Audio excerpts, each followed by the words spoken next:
Ok, hablemos de ruido. ¿Por qué en las industrias en la actualidad es importante para el bienestar y la salud de los trabajadores el considerar el ruido? Entonces, el ruido puede tener efectos psicológicos y puede tener efectos eh, físicos en la biología de un ser humano. Pero para hablar primero, antes del ruido, hablemos de lo que sería la acústica. La energía acústica puede incluirse dentro de lo que nosotros entendemos como un sonido. ¿El sonido qué es? El sonido es una variación o una expansión de variaciones de presión de la atmósfera en la cual vivimos. ¿A qué nos referimos con eso?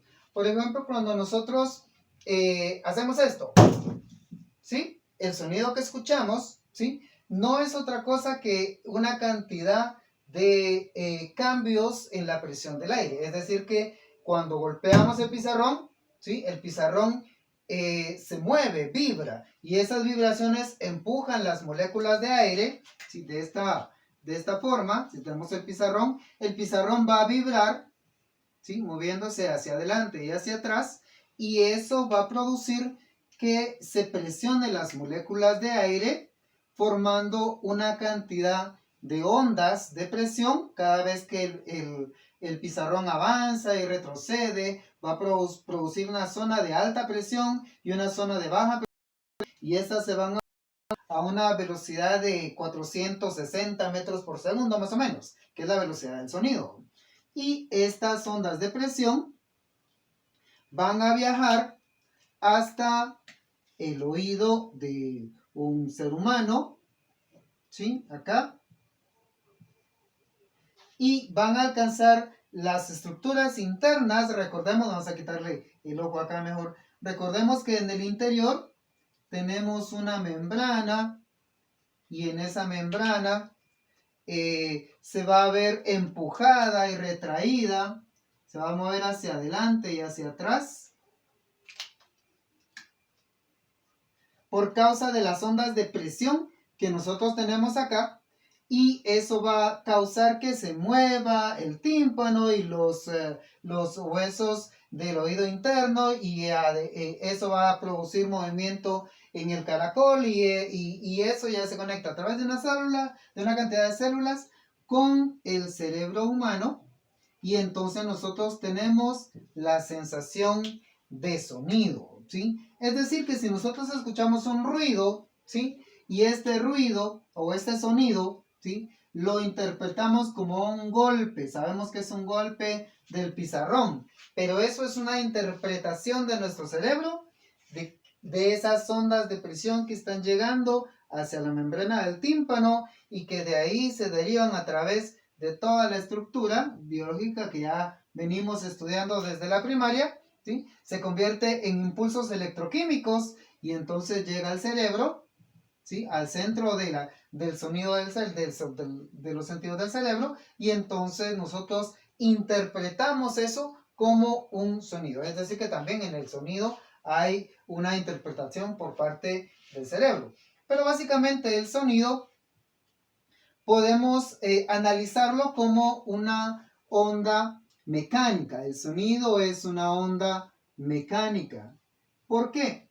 Porque necesita un medio para poder viajar. El sonido no es otra cosa que cambios o ondas de cambio de presión del aire que está circundando. Es decir, aquí tenemos una zona de alta presión y aquí tenemos una zona de baja presión, otra zona de alta presión y una zona de baja presión. Entonces, estos cambios en la presión que están avanzando, ¿sí? Es lo que nosotros interpretamos como sonido, ¿sí? También podemos decir que el sonido va a tener un tono, lo que entendemos o lo que conocemos como frecuencia.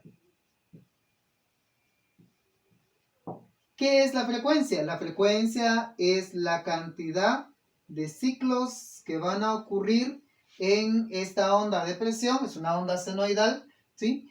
En un espacio de tiempo de un segundo. La cantidad de ciclos por segundo se conoce como hertz. Esta es los ciclos o las ondulaciones por unidad de tiempo. La unidad de tiempo básica para la física es el segundo, y esto es lo que nosotros convertimos a hertz. Entonces, por ejemplo, en algunos aparatos de sonido, bocinas y cosas por el estilo, encontramos esta referencia de hertz. ¿Pero qué son los hertz? Los hertz son las ondulaciones que se producen en un espacio de tiempo de un segundo.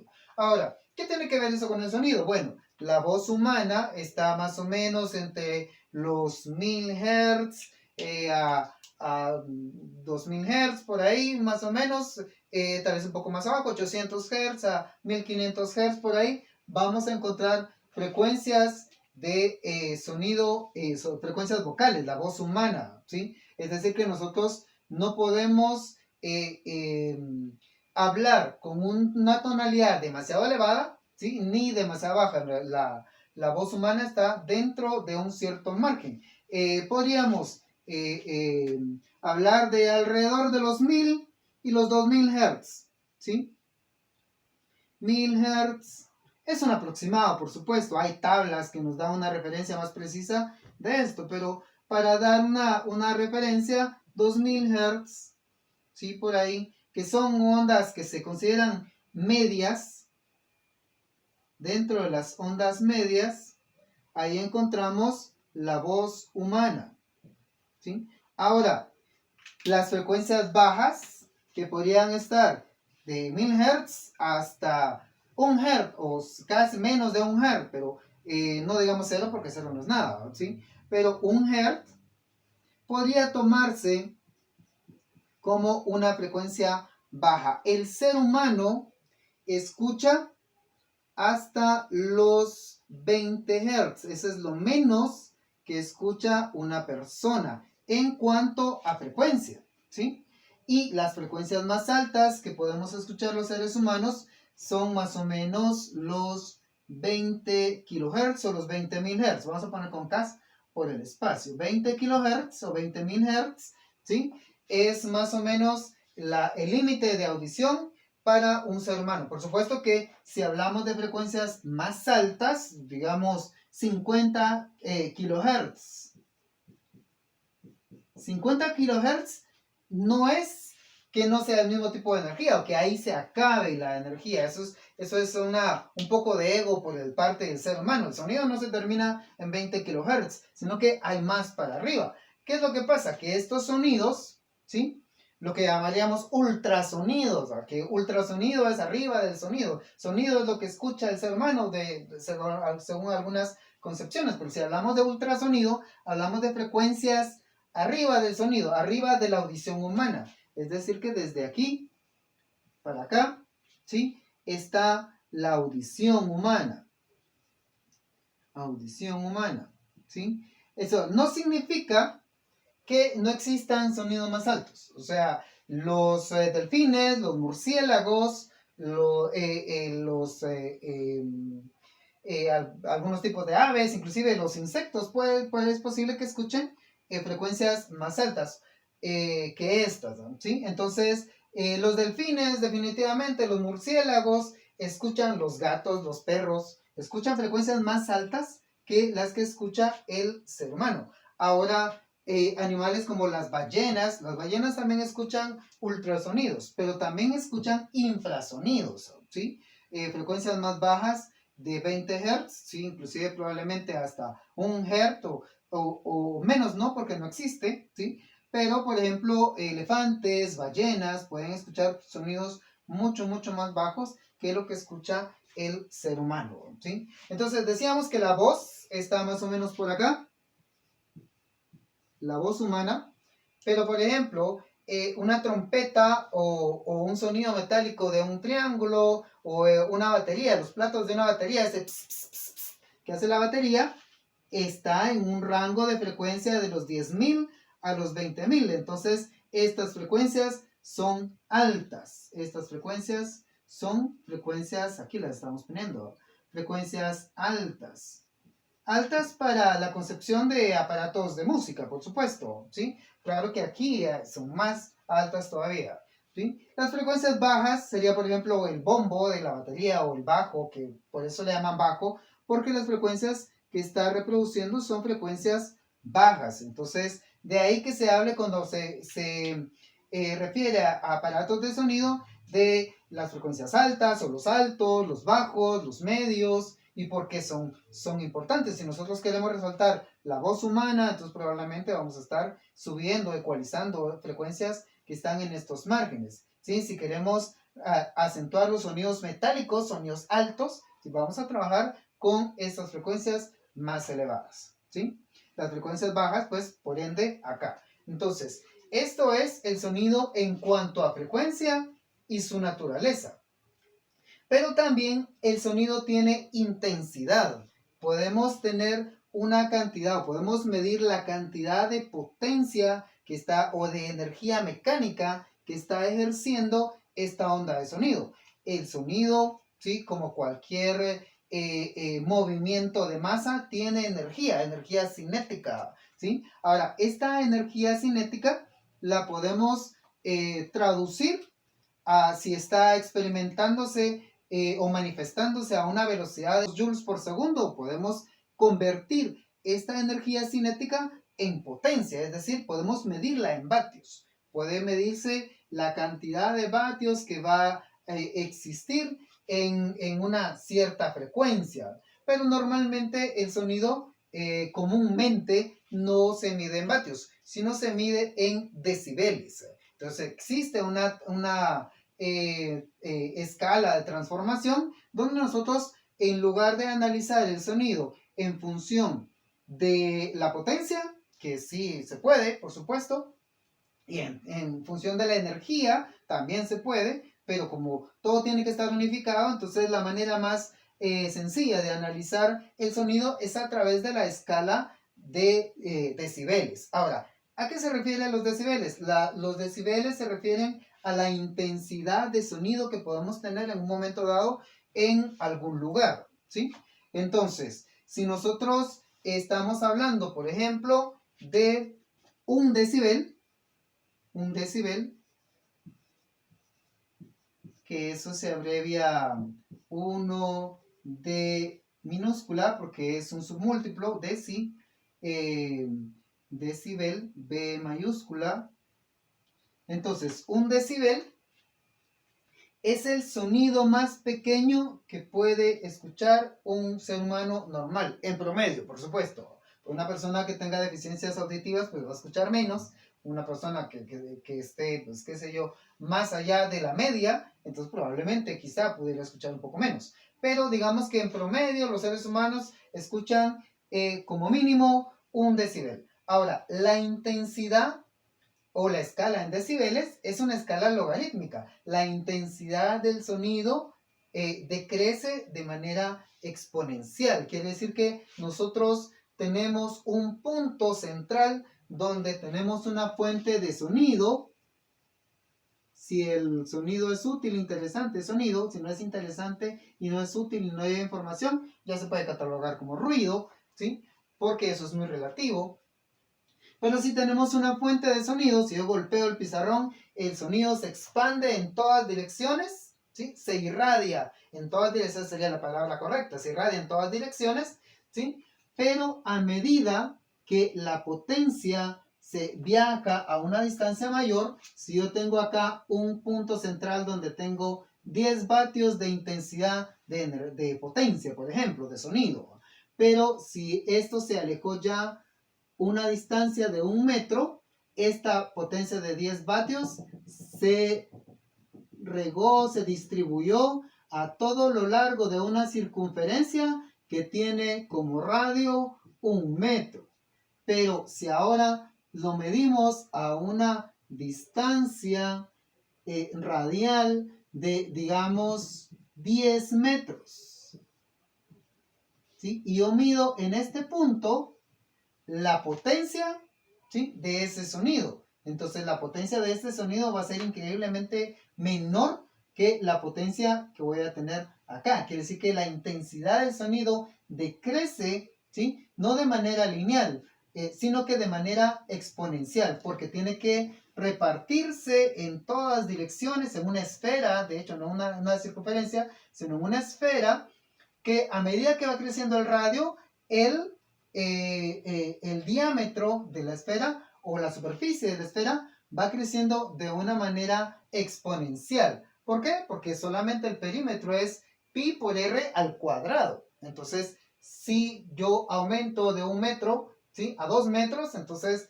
ya no es 1 1 metro al cuadrado, sino son 2 metros al cuadrado, que son 4. Y 3 metros al cuadrado son 9. Y 10 metros al cuadrado son 100. Entonces, quiere decir que en 10 metros, ¿sí?, se repartió a la centésima parte. Entonces, el crecimiento, ¿sí?, de la superficie y por ende la disminución de la potencia es exponencial. Y de ahí que por ello sea mejor referirse a decibeles, ¿sí? Porque de esa manera nosotros podemos saber cómo se va disminuyendo de manera también exponencial la cantidad de sonido a través de la distancia y también de la manera en la que se suman o se interponen, se sobreponen los sonidos en general, ¿sí? También sigue un comportamiento que es exponencial, ¿sí?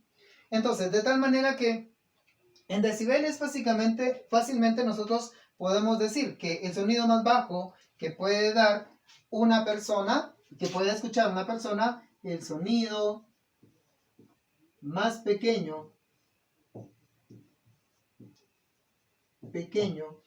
es un decibel. Un decibel, ¿sí? ¿Se puede ver acá todavía? Entonces, un decibel. Ahora, 2 decibeles, ¿sí?, o 3 decibeles sería el doble de lo mínimo que se puede escuchar. Entonces, hasta probablemente la voz humana, si una conversación probablemente fluya en el orden, ¿sí?, la voz humana, en una conversación normal, no gritando, no haciendo escándalos, una conversación normal probablemente esté alrededor de los 10 decibeles. 10 decibeles. Entonces, si nosotros escuchamos un ruido, una zona, un espacio ruidoso, probablemente ya se considere como bullicioso o con mucho sonido, ¿sí? Para no poner ruido, mucho sonido, muy sonoro, ya estaríamos en el orden de los 60 decibeles. Por ejemplo, una fiesta, ¿sí? Una fiesta no tan escandalosa, probablemente esté en el orden de los 60 decibeles, que podría ser una intensidad, pues, moderada de sonido, ¿sí? Fuerte, pero moderado, ¿sí?